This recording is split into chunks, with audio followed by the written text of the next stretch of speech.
quelle journée! Je suis exténué. Tu veux que je te joue un morceau de guitare pour te détendre? Bah oui, pourquoi pas.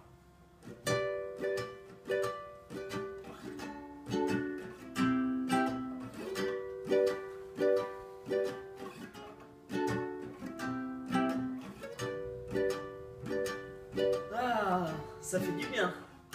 Mais dis-moi, Benoît, penses-tu que la musique a une influence sur le cerveau? Eh oui, Gaspard. On peut même l'utiliser pour soigner des gens. Ça s'appelle la musicothérapie. Ah oui, j'en ai déjà entendu parler. Tiens, ça donne une idée. Ah oui, jeter un œil.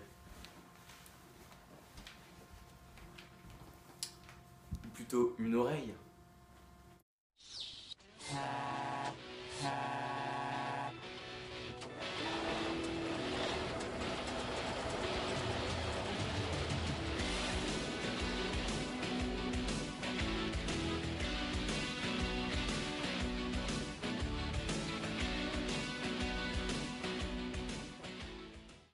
La musique est omniprésente dans notre vie.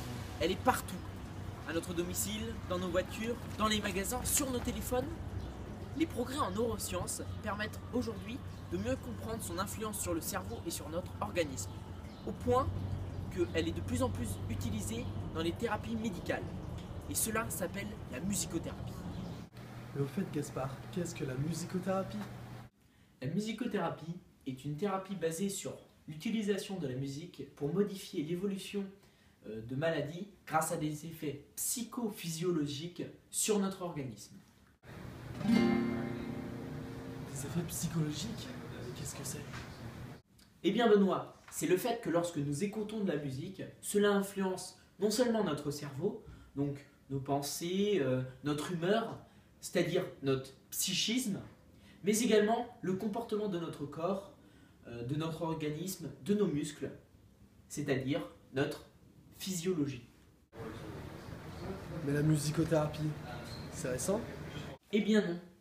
L'influence de la musique sur notre organisme est connue depuis très longtemps, depuis l'Antiquité en fait. Les Grecs et les Égyptiens connaissaient déjà le pouvoir réparateur de la musique. Mais à cette époque, on ne connaissait pas encore son pouvoir thérapeutique sur le plan médical. À partir de 1911, Pierre Lichtenthal commence à utiliser la musique d'un point de vue scientifique. Et actuellement, grâce au progrès de la science et des techniques de mesure, de nombreuses recherches en neurosciences sont réalisées pour mieux comprendre les effets réparateurs et thérapeutiques de la musique, afin d'intégrer la musicothérapie à de plus en plus de champs médicaux. Dis-moi, Gaspard, est-ce qu'on peut soigner n'importe quel type de maladie? Non, bien sûr, elle ne peut pas aider à soigner toutes les maladies. Et généralement, la musicothérapie ne s'utilise pas seule, elle vient en complément d'autres thérapies plus classiques. Il existe deux principaux types de musicothérapie. La musicothérapie active et la musicothérapie réceptive. Grâce à ces deux types de musicothérapie, on peut aider à soigner les personnes atteintes par exemple d'Alzheimer, d'autisme, de Parkinson. On peut également aider les personnes qui ont des dépressions, des douleurs chroniques, des personnes qui ont fait un accident vasculaire cérébral. Et on peut également aider les personnes qui ont fait un traumatisme et qui font de la rééducation physique. L'influence de la musique sur le cerveau est un élément central de la musicothérapie. On parle alors de neuroplasticité par la musique. C'est grâce à cela que la musique va être capable de réparer ou de modifier certaines zones du cerveau endommagées, soit au cours d'un accident, soit par une maladie. Nous allons maintenant vous passer un extrait d'une séance de musicothérapie active. Dans cette séance de musicothérapie, le patient qui s'appelle Ulrich a été victime d'un AVC et a perdu l'usage de la parole. Il est victime d'une aphasie du langage. Le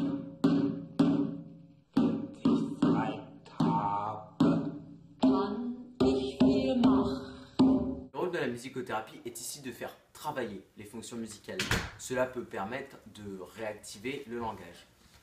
Les rythmes sont ici particulièrement importants. Oui. Ce que tu dis m'intéresse, mais pourquoi le rythme est si important? Eh ben, c'est simple parce que en fait, le rythme partage la même zone du cerveau que la parole. Donc du coup, quand on va travailler le rythme, par exemple en tapant sur le djembé au même rythme que la parole, eh ben, la zone du cerveau va être réactivée en même temps que celui de la parole. Nous allons voir maintenant comment la musicothérapie agit sur notre cerveau et influence notre organisme, notre comportement. Alors Timothée, pour commencer, comment les sons sont-ils interprétés par le cerveau? Que le son soit interprété, Il faut d'abord que le son parvienne jusqu'au cerveau. Pour cela, le système auditif, composé d'une paroi, va guider le son vers le tympan. Le tympan, ici représenté en bleu, va vibrer selon la fréquence du son. Ce tympan qui vibre va faire bouger le marteau qui a pour fonction de transmettre le message dans ce petit colimaçon couvert de cils. Les cils bougent suivant la fréquence de la musique. Une fois que les cils bougent, ils sont reliés à des systèmes nerveux qui vont transmettre l'information au cerveau sous forme de signaux électriques. En fait, il est également à noter que le son n'influence pas directement le cerveau. Le cerveau est sous influence indirecte de la musique. C'est le système nerveux qui, selon la musique, va pouvoir sécréter différentes émotions. Mais attends, c'est quoi le son? Eh bien, en fait, le son, c'est des vibrations qui doivent être comprises entre 20 Hz, des sons graves, appelés infrasons, et 20 000 Hz, sons aigus, appelés ultrasons. Sinon, l'homme ne peut pas les entendre. Mais Timothée, qu'est-ce que le cerveau? Voilà une question compliquée. Le cerveau est le centre de commandement du système nerveux.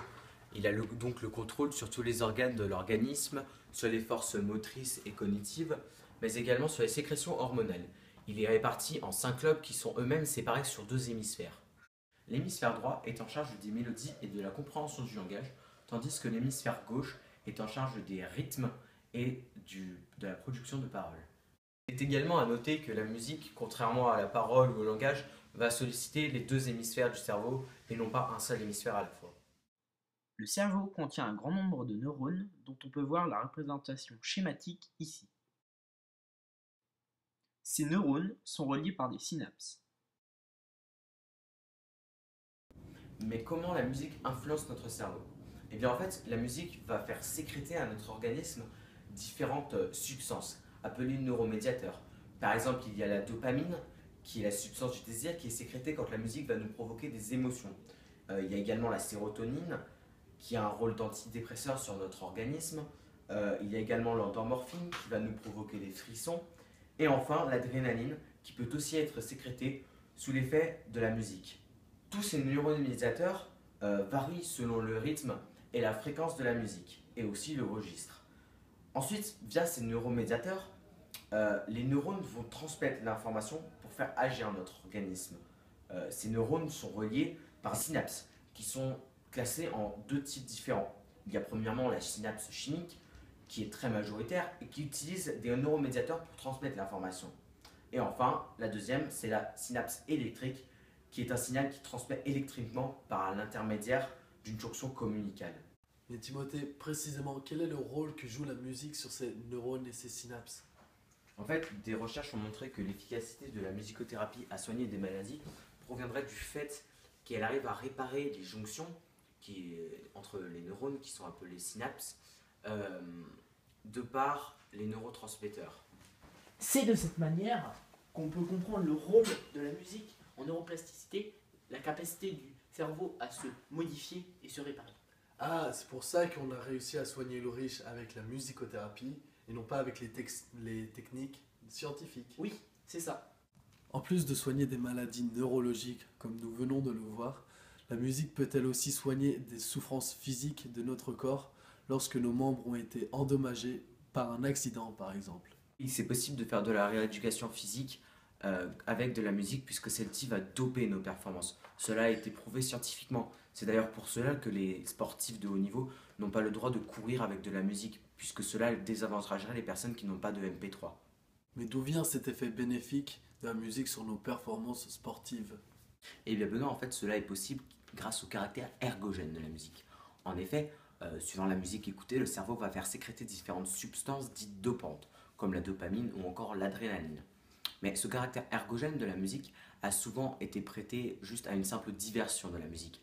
En effet, lorsque l'on court et qu'on écoute de la musique, on prête beaucoup moins attention à ces douleurs. Mais récemment, une équipe de chercheurs au Max Planck Institute en Allemagne a clairement montré que la musique améliorait nos performances physiques. Mais ils ont également montré que lorsqu'on joue ou crée de la musique tout en faisant un effort physique, eh bien, on peut plus facilement oublier ces douleurs et améliorer nos performances physiques. Et ça, les nains dans Blanche-Neige le savaient déjà. Ici, les chants des nains de Blanche-Neige, faits pendant les coups de pioche, facilitent leur effort. L'expérience qu'a menée l'équipe allemande du chercheur Fritz a donc permis de démontrer que lorsqu'on fait un effort physique et que l'on joue de la musique en même temps, nos mouvements vont être plus synchronisés. Cela va donc entraîner une baisse de consommation d'énergie. Donc, cela montre donc que l'on peut utiliser cette musique pour aider les personnes à faire de la rééducation physique. Il y a également une chose très importante à comprendre dans cette notion de neuroplasticité du cerveau par la musique. C'est que cette réparation est uniquement possible parce que les neurones dédiés au langage et ceux dédiés à la musique sont séparés, même s'ils font toujours partie du même hémisphère. Il s'agit de l'hémisphère gauche. En effet, cela va permettre à Ulrich de continuer à activer cet hémisphère, même si ces neurones du langage sont très abîmés. Et ça, ce ne serait certainement pas possible s'ils n'étaient pas séparés, car la partie endommagée du cerveau ne pourrait ne plus jamais fonctionner. Comme on peut le voir sur ces images IRM, avant les séances de musicothérapie, seul l'hémisphère droit du cerveau était actif, car l'hémisphère gauche était endommagé. Mais, après les séances de musicothérapie, l'hémisphère gauche est à nouveau actif, donc la capacité du langage est retrouvée. Les patients parlent-ils mieux? Réponse avec un test sur des mots complexes. Avant.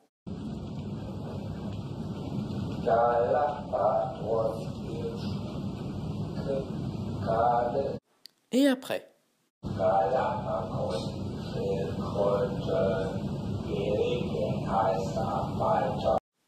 Le résultat est impressionnant. Nous allons voulu reproduire par nous-mêmes les expériences de Thomas Fritz, qui est un chercheur en neurologie au Max Planck Institute en Allemagne, et ainsi nous permettre de vérifier le rôle dopant de la musique durant un exercice physique. Voici maintenant nos expériences d'application pour mesurer l'influence de la musique sur nos capacités sportives. L'objectif étant de vérifier que l'écoute passive de musique peut augmenter nos capacités sportives. Les conditions d'expérience sont similaires aux travaux du chercheur Fritz, une fitness machine dans une salle de sport et la mesure du pouls cardiaque durant et après l'effort. C'est parti! Et voilà, nous y sommes à World Gym Center. Nous allons rentrer à l'intérieur et vous expliquer le protocole pour nos expériences. Allez, c'est parti!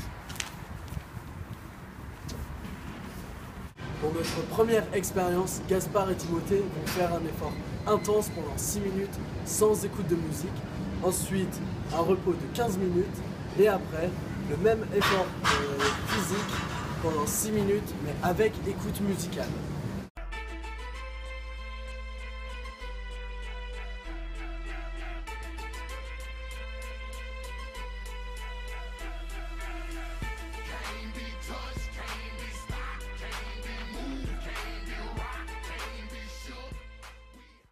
Vous pouvez voir ici les résultats de nos expériences sous forme de graphique. Les résultats obtenus montrent que durant l'effort intense avec écoute passive de musique, notre fréquence cardiaque monte plus rapidement que lorsque nous n'écoutons pas de musique. Et ceci est constaté pour Gaspard, Timothée et moi-même. Cela semble confirmer les résultats des chercheurs en neurosciences, à savoir que l'écoute de musique détourne notre attention. Donc la perception de l'effort physique nous paraît moins pénible et nous sollicitons plus notre organisme. Parlons maintenant des aspects sociologiques de la musicothérapie.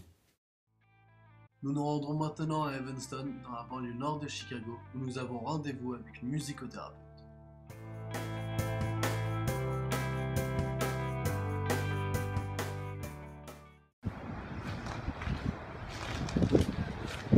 Voici devant le Music Institute of Chicago, où nous avons rendez-vous avec une musicothérapeute.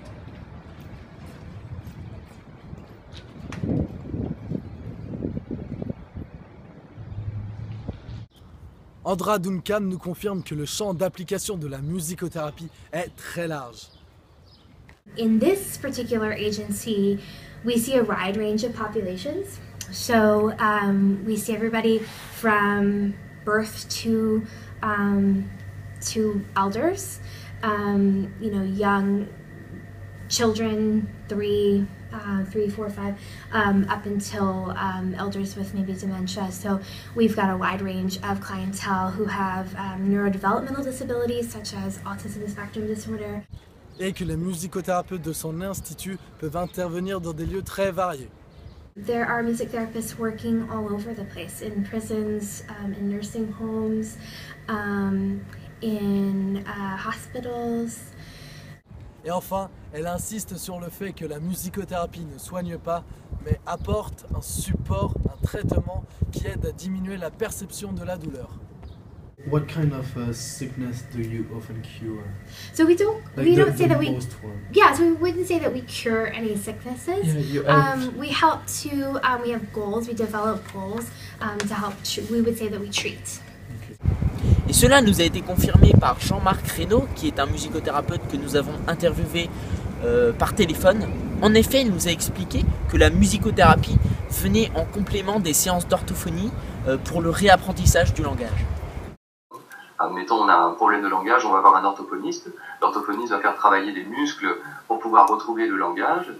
Mais la musicothérapie va venir dans ce soin global pour venir soutenir ce travail-là en apportant du plaisir et un travail indirect de la communication, avec des chants, avec des jeux, avec la bouche, des choses comme ça, qui vont pouvoir faire travailler la personne, mais sans faire travailler la personne. Donc le musicothérapeute n'est pas un rééducateur, mais peut intervenir dans le cadre d'un soin plus global. En fait, Gaspard et Benoît, ce que ces deux musicothérapeutes nous confirment, c'est que la musicothérapie va venir en soutien à d'autres thérapies plus classiques pour parvenir à traiter les maladies. Mais pas forcément, car comme on peut le voir dans le cas d'Ulrich, il a réussi à retrouver le langage uniquement grâce à la musicothérapie. Je suis déjà très contente de voir où il en est aujourd'hui. Je suis content.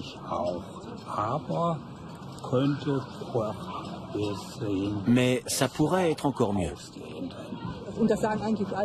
Et tout le monde autour de nous, tous ceux qui ont vu comment il était avant et qui le voient aujourd'hui, n'en reviennent pas des progrès qu'il a faits.